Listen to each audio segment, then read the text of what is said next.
No, pero ya está. Ahora sí está grabando y está bien. Muy buenos días, estimados amigos. El día de hoy vamos a presentar el tema de enfermedad cerebrovascular en lo que respecta a definición, epidemiología, cuadro clínico y clasificación. Mi nombre es Carlos Abanto, soy neurólogo del Departamento de Enfermedades Neurovasculares del Instituto Nacional de Ciencias Neurológicas. En el momento me desempeño en el cargo de jefe del Centro de Investigación en Enfermedad Cerebrovascular. La enfermedad cerebrovascular es conocida ampliamente por la población y tiene varios nombres. Uno de ellos es derrame cerebral, que es como la mayoría lo conocen, ¿no? Sin embargo, el término un poco que no es muy aceptado en las esferas científicas, ¿no? Dado que es una gama de enfermedades y ciertamente el derrame cerebral es un término popular que haría alusión solo al grupo de enfermedades que son hemorrágicas, pero no a todas las enfermedades. Otro de los términos que se usa es enfermedad cerebrovascular, que vendría a ser el término más académico, de repente más adecuado en la esfera académica, ¿no? Dando a entender que es una enfermedad que ocurre en los vasos sanguíneos cerebrales y que puede, pues, conllevar a complicaciones, incluso la muerte. Otro término que usan con mucha frecuencia es ictus, sobre todo en lo que es la parte de Iberoamérica, ¿no? Ictus proviene de latín,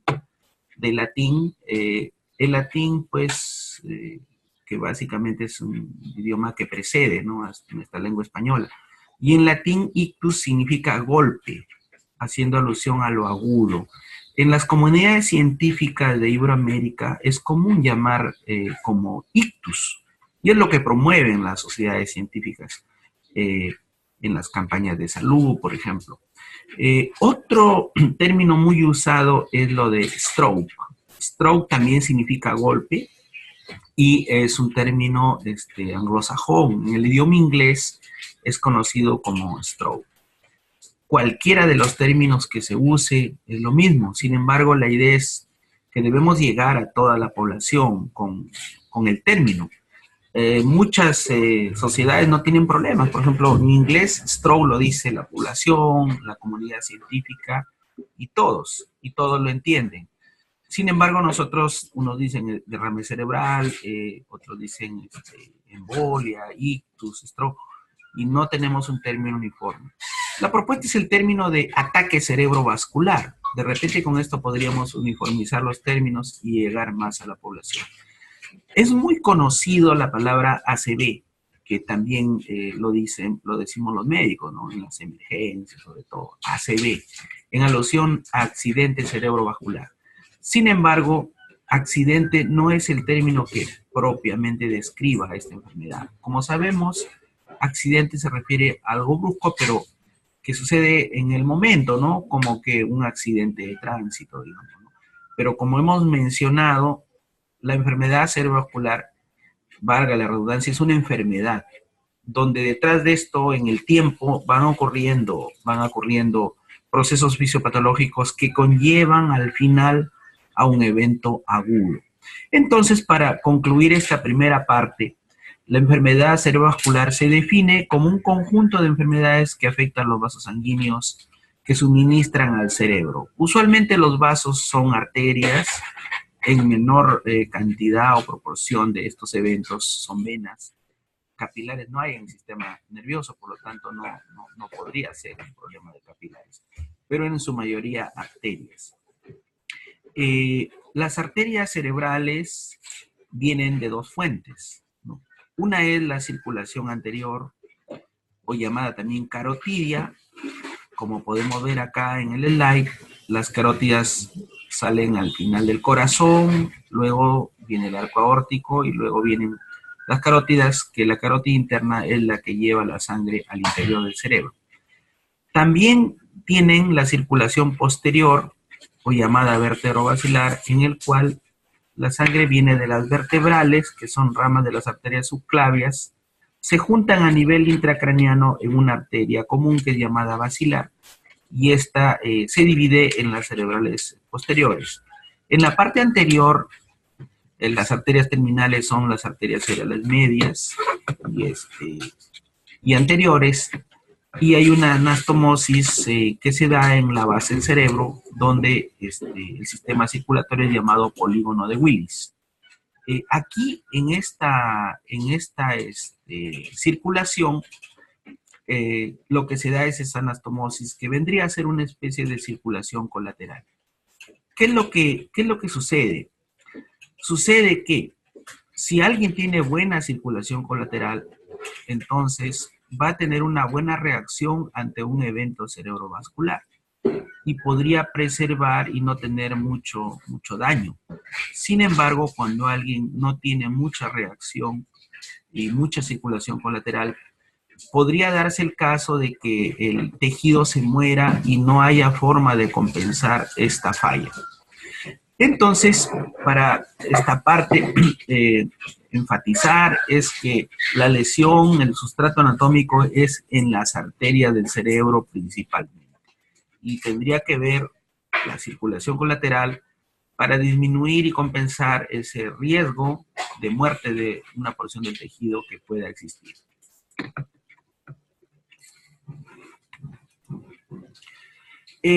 Si hablamos de epidemiología, quiero empezar mencionando que esta es una enfermedad catastrófica. Es una enfermedad que produce muchas muertes y mucha discapacidad.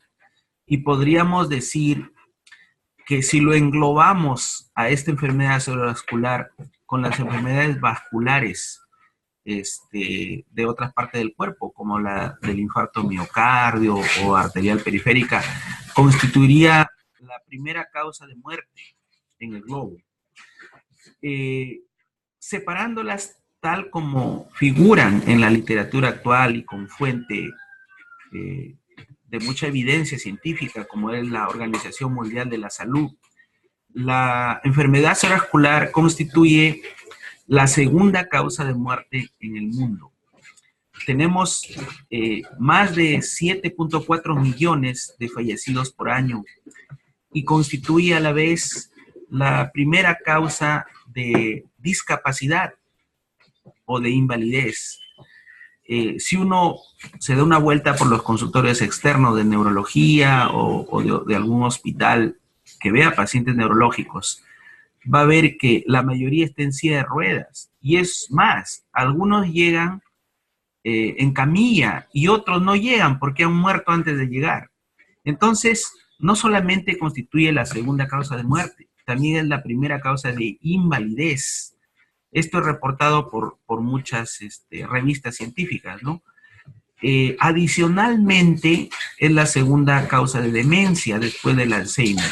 Según la fisiopatología de las demencias, como sabemos, es una enfermedad degenerativa, ¿no? Cuya principal causa es el Alzheimer.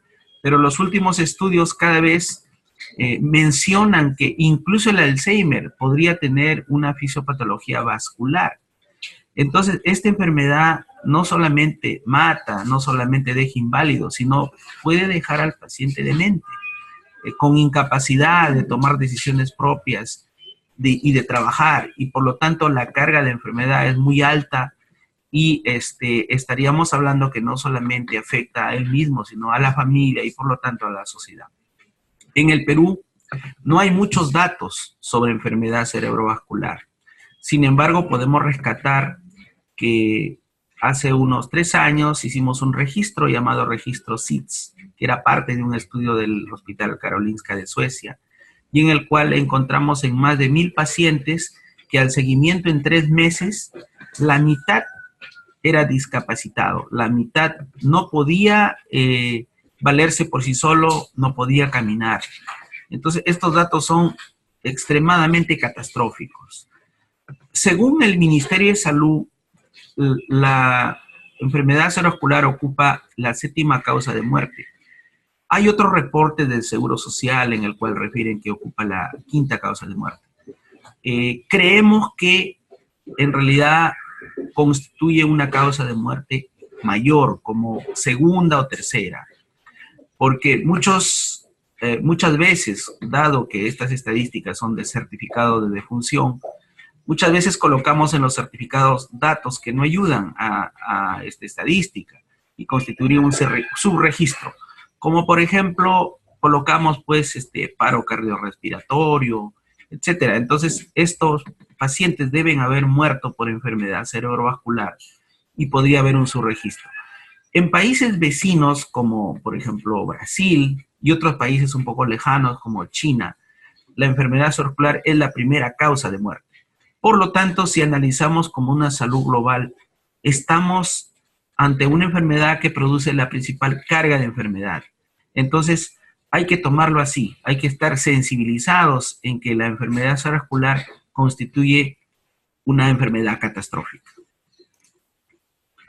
Estos datos, que son también de acá del instituto, son, que lo publicamos en la revista Journal of Stroke and Cerebrovascular Diseases, son sobre datos dentro del hospital. En 2 años tuvimos 600 pacientes con enfermedad cerebrovascular y lo que se pudo ver, pues, que son predictores del mejor pronóstico, la menor edad y también la menor gravedad al ingreso. Y por el contrario, a más edad y los pacientes que vienen más graves al ingreso, salen de alta peor, salen de alta inválidos o han fallecido.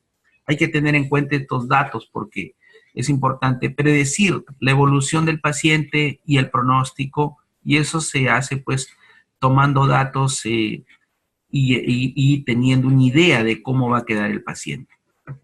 Habíamos comentado de la circulación cerebral y para recalcar que esto repercute en territorios vasculares. Aquí tenemos en rojo, tanto en este corte frontal y aquí en este corte axial, podemos ver en rojo que ese es el territorio de la arteria cerebral anterior, pegado a la línea media. Y también en amarillo, en la parte lateral, tanto en este corte coronal como en este corte axial, tenemos al territorio de la arteria cerebral media. Y luego también tenemos en la parte inferior, ¿no? En estos cortes de la parte inferior de ambas protocolos, que estamos hablando de la arteria cerebral posterior, pegado siempre a la línea media.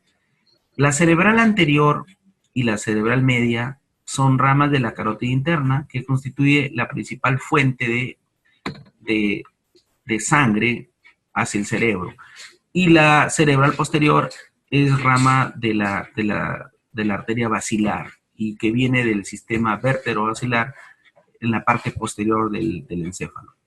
Estos son los territorios vasculares. Es muy importante porque cuando nos refiramos a la lesión o no, usualmente hay que predecir qué territorio está afectado y por lo tanto qué arteria es la causante de esta muerte de esa porción del cerebro.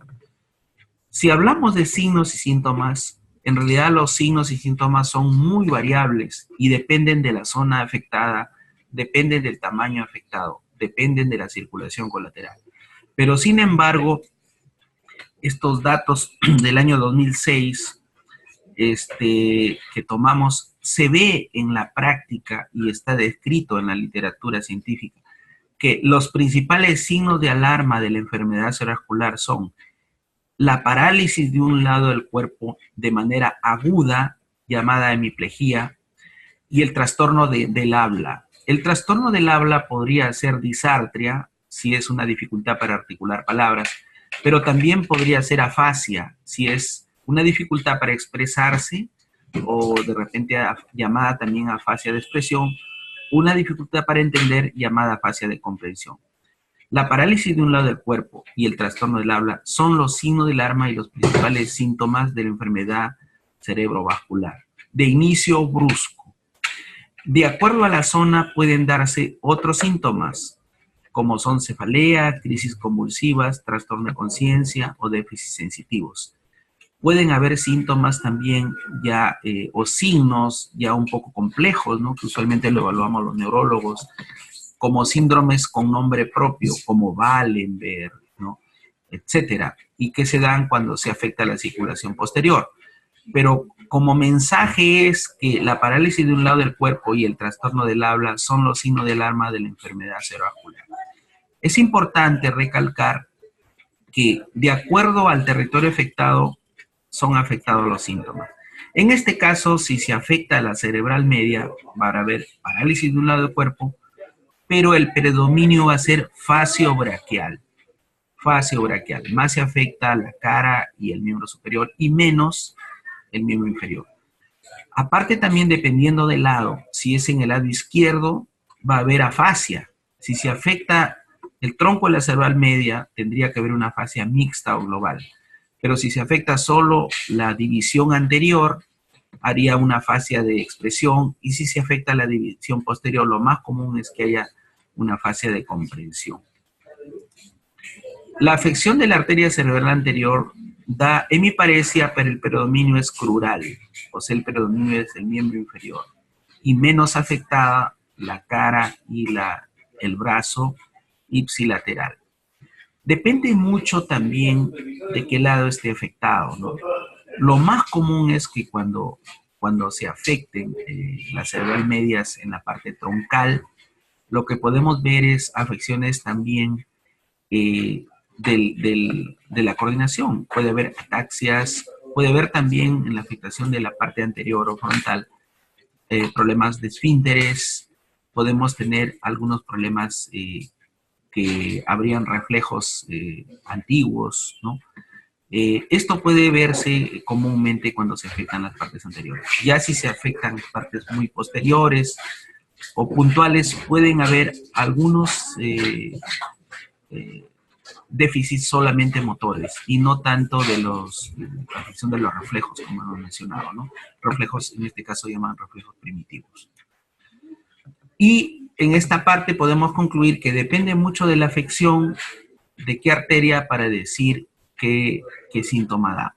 Para complementar, cuando se afecta la arteria cerebral posterior, hablamos que se afecta el lóbulo occipital, da problemas de la visión, y en este caso los problemas son en los campos visuales, llamado hemianopsia contralateral. Ejemplo, si se afecta la arteria cerebral posterior izquierda, el principal signo sería la hemianopsia homónima derecha.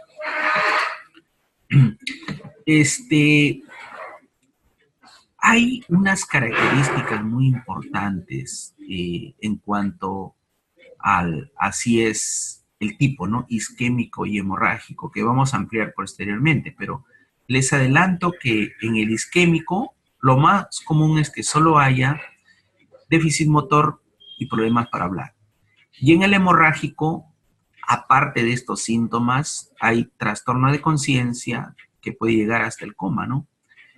Y cefalea, dolor de cabeza y trastorno de conciencia, pasando por la somnolencia, estupor o coma, aparte del déficit mencionado, son los signos de la hemorragia. Y la isquemia, lo más común es que no dé estos signos y síntomas. En los últimos años se ha visto muy complicado la evaluación neurológica por la complejidad, pues, de epónimos y de aspectos que evaluar, que muchas veces retrasaban un poco el tratamiento agudo. El examen neurológico debe hacerse al detalle, pero muchas veces toma mucho tiempo. Entonces, para compensar ello, el NIMS en Estados Unidos, los Institutos Nacionales de Salud, ¿no? En este caso hay un instituto de stroke llamado el NIH. Ellos lo que hicieron es una escala para evaluar la severidad del ictus y que ve el déficit neurológico para realizarla en la fase aguda. Esa escala toma preguntas puntuales y puede ir de 0 a 42. Y básicamente es el examen neurológico rápido, hecho en 5 a 10 minutos máximo, y con ello se toman decisiones que son muy importantes para el tratamiento y para la evolución de los pacientes, incluso para recolectar datos que tienen que ver con investigación. Ejemplo, en el nivel de conciencia, si está alerta se le da 0, somnoliento 1, obnubilación o estupor 2 y coma 3. Y así, para las extremidades superiores, se hace elevar las extremidades más o menos a 45 grados y se cuenta hasta 10. Si no cae, 0 puntos. Si cae el miembro superior, pero no toca la cama al contar hasta 10, es 1 punto. Si toca la cama antes de llegar a los 10, 2 puntos. Si toca la cama, pero estando ya la mano en la cama, la mueve, pero no vence la gravedad, podría ser 3 puntos. Y 4 puntos si no tiene movimiento, ¿no? Ni contra la gravedad, ni sin gravedad. Entonces, esa hemiplegia 100% pura tendría el máximo puntaje. Y así, cada ítem se va evaluando de acuerdo a la escala y podemos luego determinar el puntaje de 0 a 42. Solamente ya un adelanto, porque esta es una serie de 3 charlas que vamos a hacer de enfermedad cerebrovascular por nuestro departamento. Mencionaríamos que a mayor puntaje, mayor severidad. Y que la escala mide la severidad, valga la redundancia, del ictus, pero a la vez sirve para ver la evolución de los pacientes y también nos sirve pues para tomar decisiones en el tratamiento, como es la trombolisis, ¿no? Y aparte para investigación, ya que la severidad del ictus es uno de los principales predictores del pronóstico funcional de los pacientes, incluso de la muerte. También es importante recalcar que esta escala no reemplaza el examen físico, neurológico, que es exquisito y debe de hacerse. Sin embargo, sí la utilidad viene en la rapidez y en la decisión que se pueda tomar cuando la papa está quemando, entre comillas, en la emergencia. Y esto es la importancia de esta escala. Hay un entrenamiento online que es gratuito y está en español y ustedes pueden hacerlo. Y esto, incluso hay una secuencia de A, B, C, D, F, entonces pueden entrenarse, los que tienen entrenado en el A pueden hacer en el B, C, etc. Y esto nos va a dar, pues, aparte de lo que hemos comentado, nos va a dar de repente un entusiasmo para continuar en la evaluación y el tratamiento de los pacientes con enfermedad cerebrovascular. Otra escala muy importante de uso es la escala de Rankin modificada. Como habíamos comentado, la escala de NIHSS, ¿no? Es una escala predictora de la discapacidad y de la muerte, que esta escala se debe tomar en emergencia. Es una escala de entrada, pero la escala de salida sería la escala de Rankin modificada, que evalúa cómo queda el paciente. Se debe medir mínimo al alta, a los 3 meses ideal y más ideal posterior. Y cada vez nos va a dar un puntaje que va de 0 a 6 y en esto básicamente tiene que ver ahí cómo queda el paciente. Evalúa la discapacidad y muerte. 0 es sin síntomas, 1 con una incapacidad sin incapacidad importante. 0, 1 son pacientes que pueden hacer sus cosas normalmente como lo hacían antes. La diferencia entre el 0 y 1 es que el 0 no tiene ninguna secuela y el puntaje 1 es con una mínima secuela, pero que de ninguna manera imposibilita la capacidad de realizar sus actividades. Incapacidad 2 es leve, el 3 es moderada.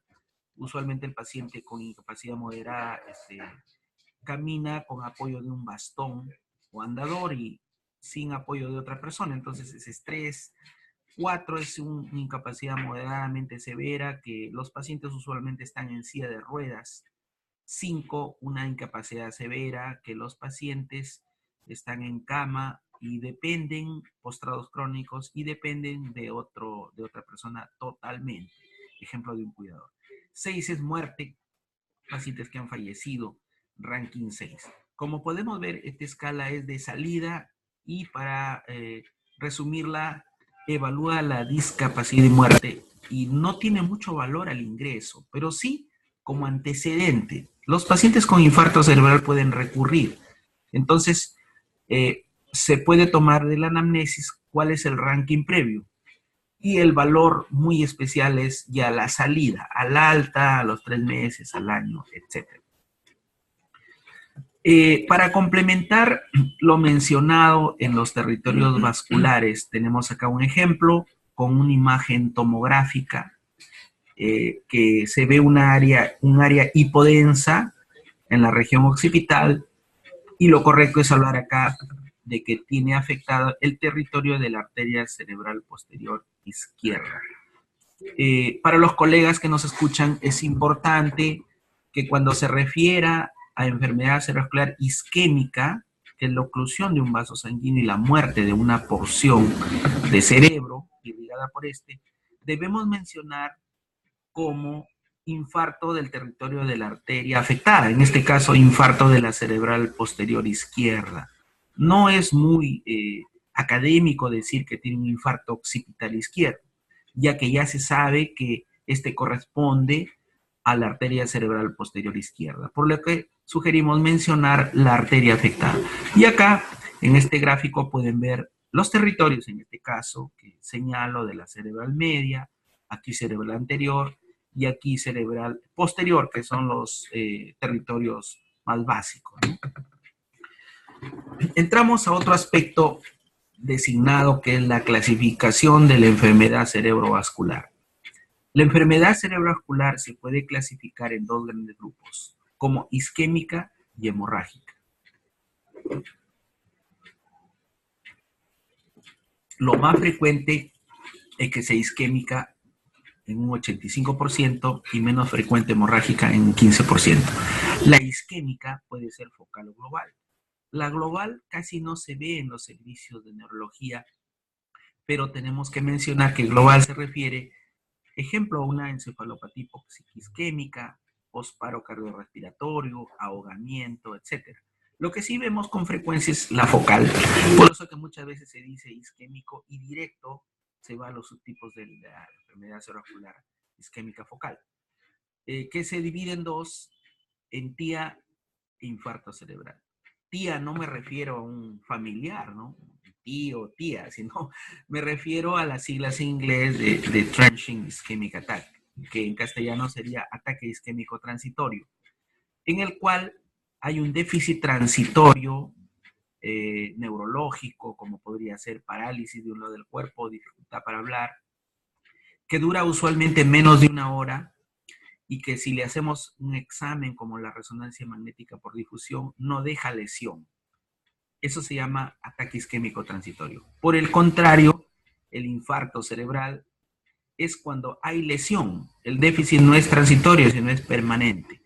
Mucha discusión ha habido entre cuál manda, el tiempo o la lesión. Y la respuesta es que manda la lesión. Hay pacientes que tienen déficit transitorios, pero que en la resonancia por difusión, que es lo adecuado actualmente para diagnosticar estas enfermedades, se encuentra ya una lesión que corresponde al territorio afectado. Entonces, en este caso ya no sería TIA, sino sería infarto cerebral, porque manda la lesión. Otra manera más amplia de clasificar la enfermedad cerebrovascular isquémica sería los subtipos etiológicos de TOUS. Hace ya cerca de 2 décadas se reunieron algunos investigadores y desarrollaron un sistema de clasificación por subtipo etiológico. La finalidad de ellos era uniformizar criterios para realizar investigación clínica, pero actualmente no solo es para investigación, sino es para uso rutinario en los servicios de hospitalización y para tener una idea de cuál es el subtipo etiológico y por ende qué tratamiento va a recibir para prevención secundaria, para evitar las recurrencias. Entonces se clasifica en aterotrombótico, cardioembólico, lacunar, inhabitual e indeterminado. El aterotrombótico, que es el más frecuente, se trata de un caso en el cual hay estenosis o oclusión de las arterias, que es en mayores de 40 años. Es un infarto de tamaño mediano a grande, pero principalmente mediano. Los pacientes suelen tener los factores de riesgo clásicos: hipertensión, diabetes, dislipidemia y lesiones en otros lechos vasculares, como en el corazón, como infarto de miocardio, o periféricos también, como problemas tipo gangrena, ¿no?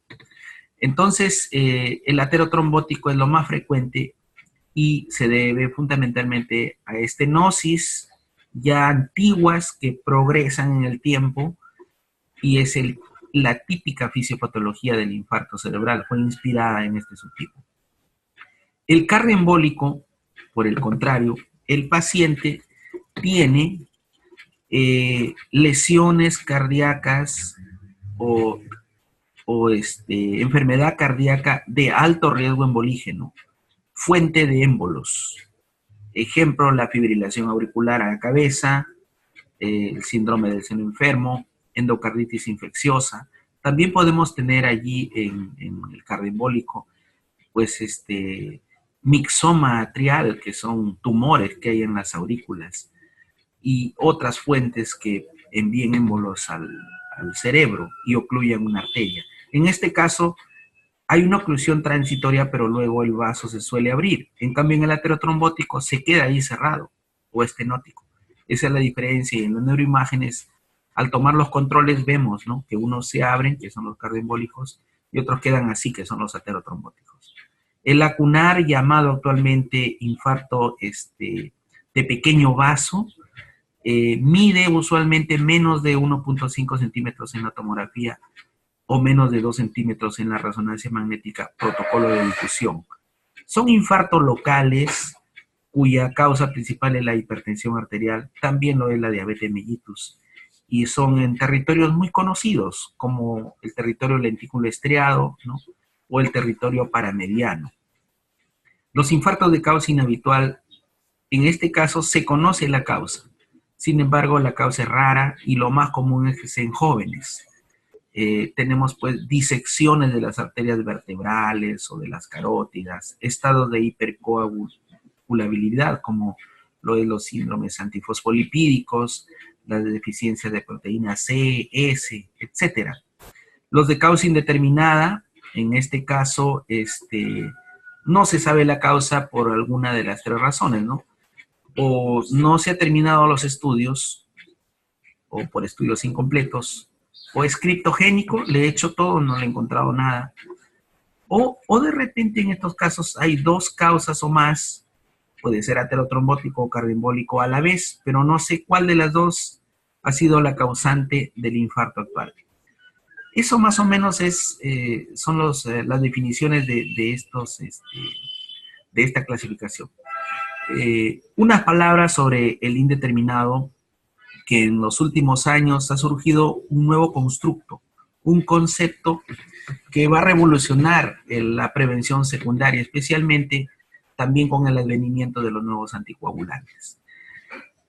Los no cardioembólicos, aterotrombótico, lacunar y de causa indeterminada, se antiagregan, se dan aspirina o clopidogrel. Y los cardioembólicos se anticoagulan con warfarina o con cualquiera de los nuevos anticoagulantes. El constructo se llama ESUS, que viene del inglés Embolic Stroke of Undetermined Source, o infarto embólico de causa no determinada, que es un subtipo del criptogénico. Y en este caso, esos pacientes se han visto, pues, que los pacientes recurren con mucha frecuencia, muy similar al cardioembólico, y se asume que hay una patología embolígena escondida. Entonces, en este grupo de pacientes se está investigando cómo van los anticoagulantes en vez de antiagregantes, que es el estándar Oscar actual. Nuestro instituto en el Centro de Investigación en Enfermedad Cerebrovascular estamos reclutando y corriendo el estudio llamado RIDESPEC, ESUS, en el cual usa en un brazo lo que es aspirina y en otro brazo dabigatran. Todavía no hay resultados, pero se sabrá en un tiempo cercano para ver si los pacientes con infarto de causa indeterminada, de criptogénicos, ESUS, se puedan beneficiar de anticoagulantes. Al momento las guías no lo promueven y esto está en investigación. El otro grupo de enfermedades del ictus se llama enfermedad cerebrovascular hemorrágica.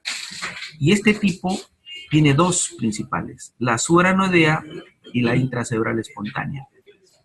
La subaranoidea se caracteriza por un inicio brusco de cefalea intensa, la más fuerte de su vida, luego pérdida de conciencia. Y cuando lo examinan los pacientes, tienen signos meningios. Y lo más común es que no tengan parálisis, pese a que en algunos casos pueden haberlo. La hemorragia intracelular espontánea puede ser ventricular y parenquimatosa. Ventricular le llaman cuando no es que haya invasión al ventrículo, sino es ventricular sola, aislada, que es un poco raro. Y la parenquimatosa, que puede ser parenquimatosa pura o parenquimatosa con invasión ventricular, se caracteriza porque se divide de acuerdo a la zona afectada, como lobar, profunda, troncoencefálica o cerebelosa. La lobar se refiere pues cuando es cortical o está presente en los lóbulos conocidos, frontal, parietal, occipital y temporal. La profunda se refiere pues cuando está a nivel de los núcleos de la base o el tálamo, ¿no? Lo más común es que tenga afección del núcleo ventricular y especialmente el subnúcleo, el putamen, que es la causa más común o la zona más común. La troncoencefálica puede deberse pues a una hemorragia en el bulbo, en el puente o en la protuberancia, ¿no? Y la cerebelosa, hemorragias en el cerebelo, en los hemisferios o en el vermis. Entonces, la hemorragia, a diferencia del infarto, no se dice hemorragia de la cerebral media. En el infarto habíamos comentado que se menciona pues infarto de la cerebral media, anterior, posterior, etcétera, sino que acá se menciona, de acuerdo a esta clasificación, la zona afectada. Ejemplo, hemorragia en el putamen derecho, izquierdo, o hemorragia cerebelosa, derecha, izquierda. La causa más común de hemorragia cerebral es aneurisma cerebral, roto, espontáneamente, que es en el 80% de los casos.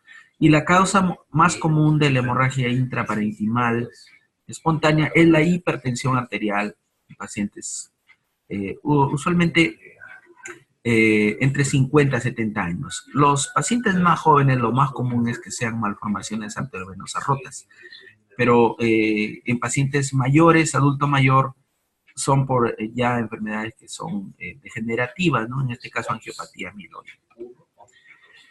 Hemos mencionado del ataque isquémico transitorio, la definición, y vamos a recalcarlo, ¿no? Que es una disfunción neurológica breve, parálisis en el lado del cuerpo, problemas del habla, por isquemia cerebral, retiniano medular, con síntomas clínicos que usualmente duran menos de media hora y que no hay evidencia de daño agudo.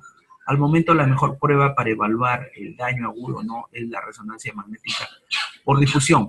Si no tienen resonancia magnética, será tomografía, pero obviamente la sensibilidad cae un poco, ya que la resonancia magnética es el mejor examen actual para la evaluación o la decisión de diferenciación entre TIA e infarto cerebral.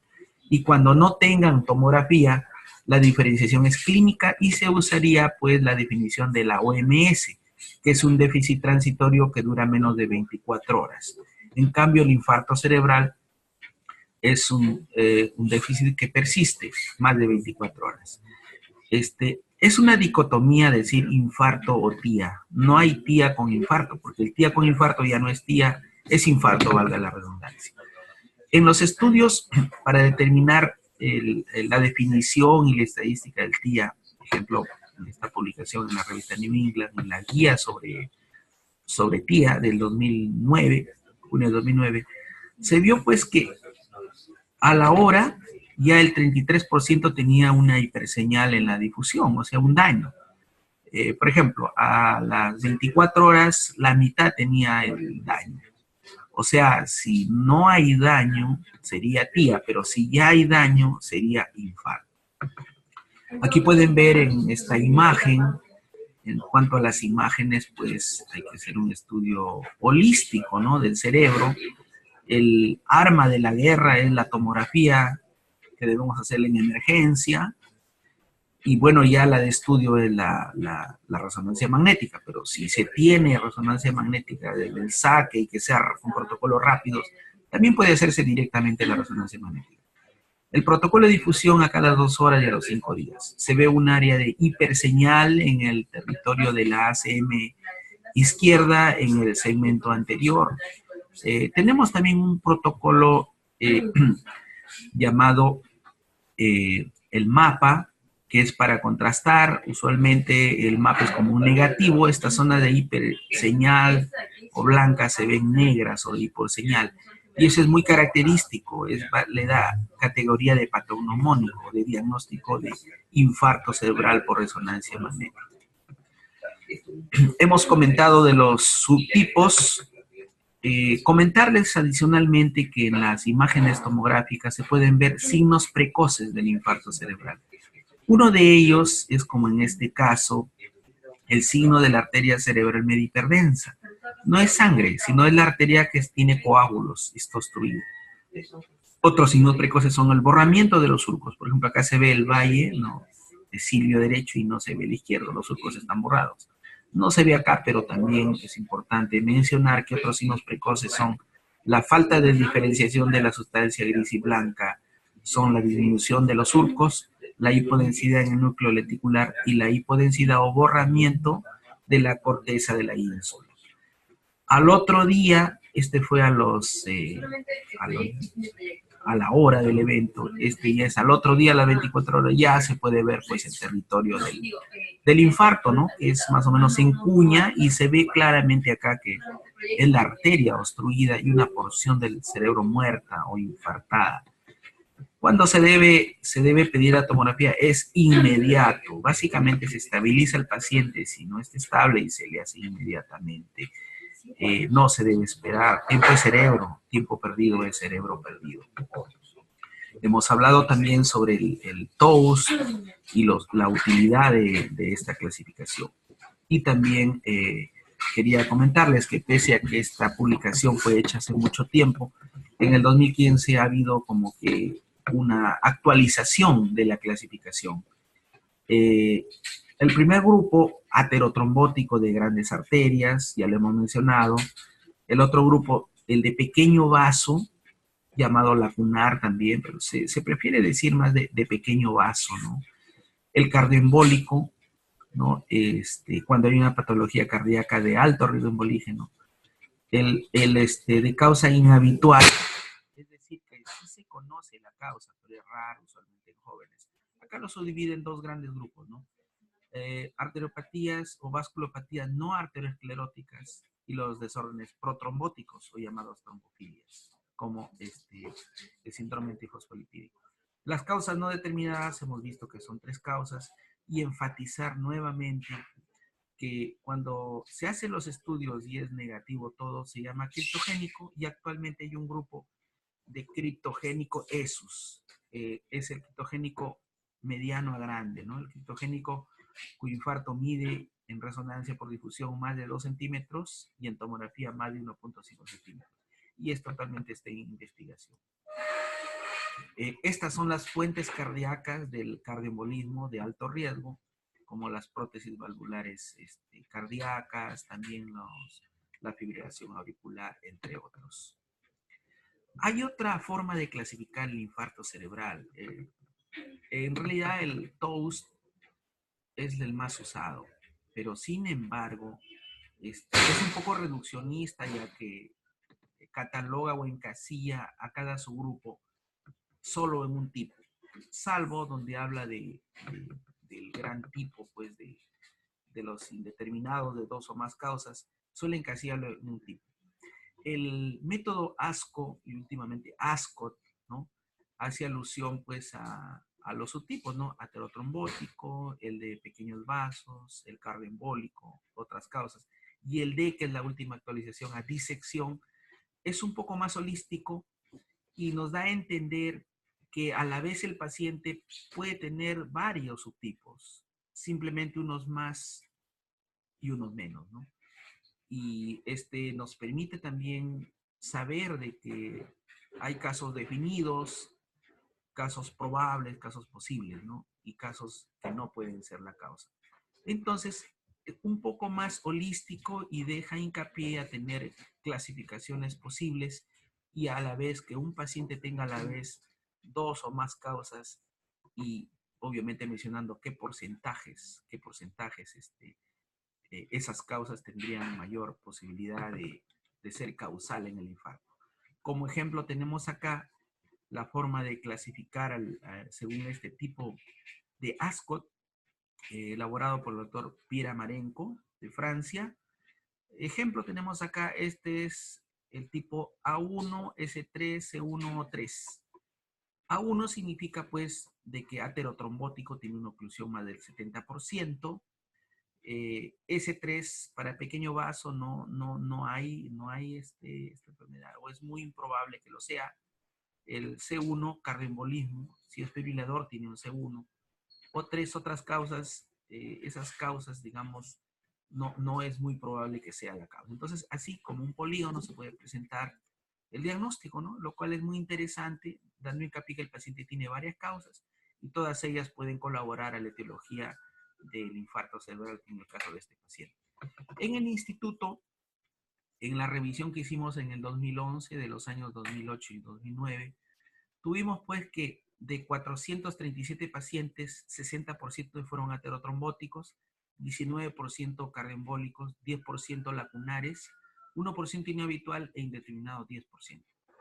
Vemos acá que algunos sesgos ya en los últimos años han sido mejorados, ¿no? Ejemplo, ¿no?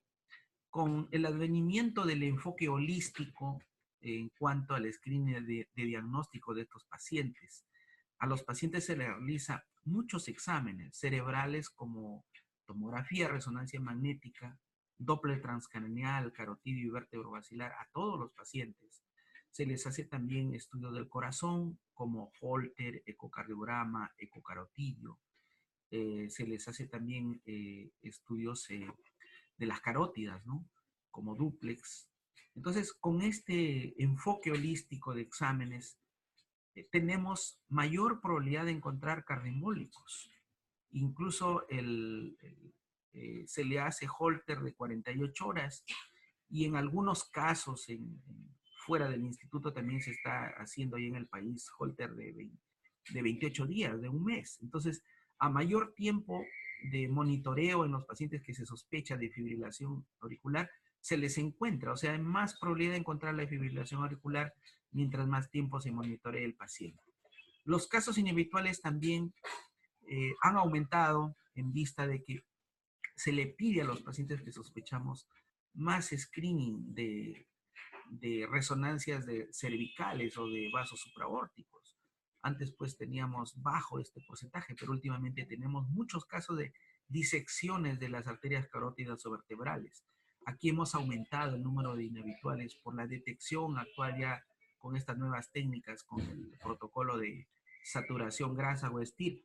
Hemos aumentado el número y en los inhabituales ya son más porcentajes. Incluso la principal causa de infarto inhabitual en pacientes jóvenes es la disección de las arterias cervicales. También con lo que solicitamos más en los pacientes, los estados de hipercoagulabilidad o buscando las trombofilias como deficiencias de proteína C, S, etcétera, hemos aumentado el número de los casos inhabituales, ¿no? Entonces, podríamos decir que actualmente detectamos con respecto a esta tabla, que es un poco antigua, detectamos más inhabituales y más cardioembólicos, por lo tanto, menos indeterminados.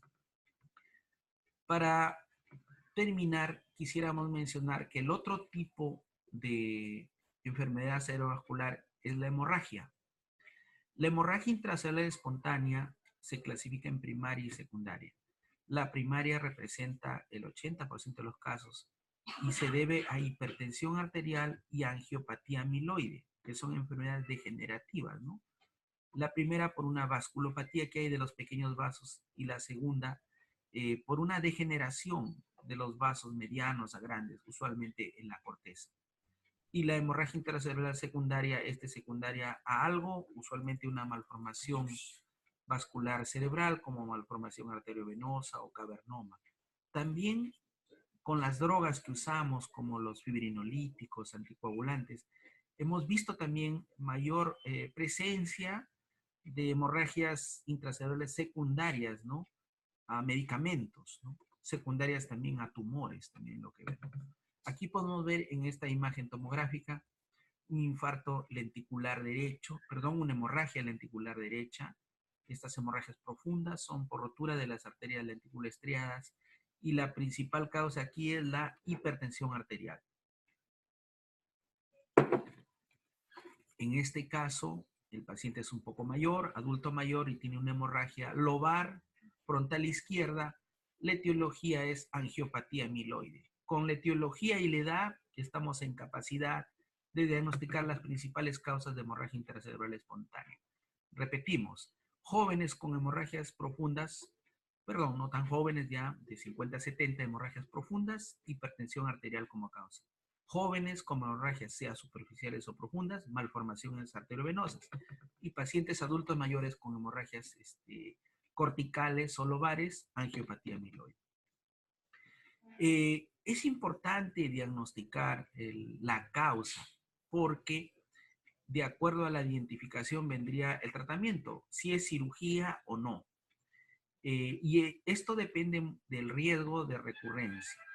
Sabemos que las malformaciones vasculares cerebrales usualmente son en jóvenes, son hemorragias corticales de preferencia, tienen un riesgo anual de 18% de recurrencia. Por lo tanto, ellas deben ser operadas o embolizadas o tratadas con radiocirugía. El examen estándar, el mejor examen para la evaluación de malformaciones arteriovenosas es la panangiografía cerebral. Hay un tipo de malformaciones vasculares que son negativas o no se ven en la panangiografía, pero sí se ven en la resonancia magnética. En este caso se trata del cavernoma o angioma cavernoso, que también debe detectarse porque también su detección puede tener implicancias quirúrgicas. En este caso, si tenemos un paciente con una hemorragia cortical y es joven, lo más probable es que sea una malformación arteriovenosa rota. El cuadro clínico ya lo hemos referido en general de la enfermedad cerebrovascular como déficit, debilidad de un lado del cuerpo y trastorno para hablar. Si aparte de eso tiene cefalea y trastorno de conciencia, podemos ver que es hemorragia cerebral y no infarto cerebral. Eso tiene de diferente la hemorragia y lo más frecuente es que no lo tenga el infarto cerebral. Por la localización, ya hemos mencionado, puede darse en cualquier lugar del cerebro. Y acá recapitulando lo mencionado, si el paciente es adulto mayor, en este caso por esta hemorragia cortical, la causa sería angiopatía amiloide. Paciente de una edad intermedia con una hemorragia en el putamen derecho, hipertensión arterial. Paciente con una hemorragia talámica, hipertensión arterial. Paciente con una hemorragia en el puente, hipertensión arterial. Paciente con hemorragia cerebelar o cerebelosa, hipertensión arterial. Pero si son jóvenes, cualquiera de la localización, joven es en definición operacional, refieren menos de 49 o 45 años, la principal causa seguirá siendo la malformación arteriovenosa. Es importante recalcar que la hemorragia no es un evento monofásico, sino es un continuum que se da a través del tiempo y el hematoma crece y esa es la fisiopatología del hematoma. Factores para que crezca está de manera aguda la presión arterial. Cuando está alta en la fase aguda sigue creciendo el hematoma y por lo tanto el paciente puede empeorar. Tenemos acá en el momento del evento una hemorragia talámica izquierda y miren a las 6 horas cómo creció demasiado la hemorragia y el paciente pues puede incluso fallecer, ¿no? Ante esa hemorragia. Hay signos predictores en las tomografías de que el infarto va a ser grande o no. Por ejemplo, en esta hemorragia del putaminal, acá tenemos el spot sign, ¿no? O signo de la mancha, donde en la tomografía con contraste se puede ver una pequeña mancha y luego estos pacientes van a tener una hemorragia grande. Quisiera mencionar que no se contraindica la tomografía con contraste en el agudo, más bien nos va a dar más beneficios y esto es, si es angiotomografía mejor, porque vamos a ver el vaso sanguíneo y nos puede dar mejores expectativas terapéuticas. Hay otros signos de la hemorragia para predecir el tamaño y son las hipodensidades dentro de la hemorragia. Mayores las hipodensidades, mayor riesgo de que esta hemorragia sea más grande o crezca. Hay el signo satélite, que no lo hemos colocado, pero si hay una hemorragia chiquita al lado de una grande, es predictora que la hemorragia va a ser grande. Hemos hecho una recapitulación breve de la definición, de la clasificación del cuadro clínico de la hemorragia intracerebral. Quisiera mencionarles pues que es una enfermedad catastrófica y tenemos que estar atentos para detectarla y por lo tanto tratarla lo más pronto posible, porque tiempo perdido es cerebro perdido. Gracias, no sé si hay preguntas.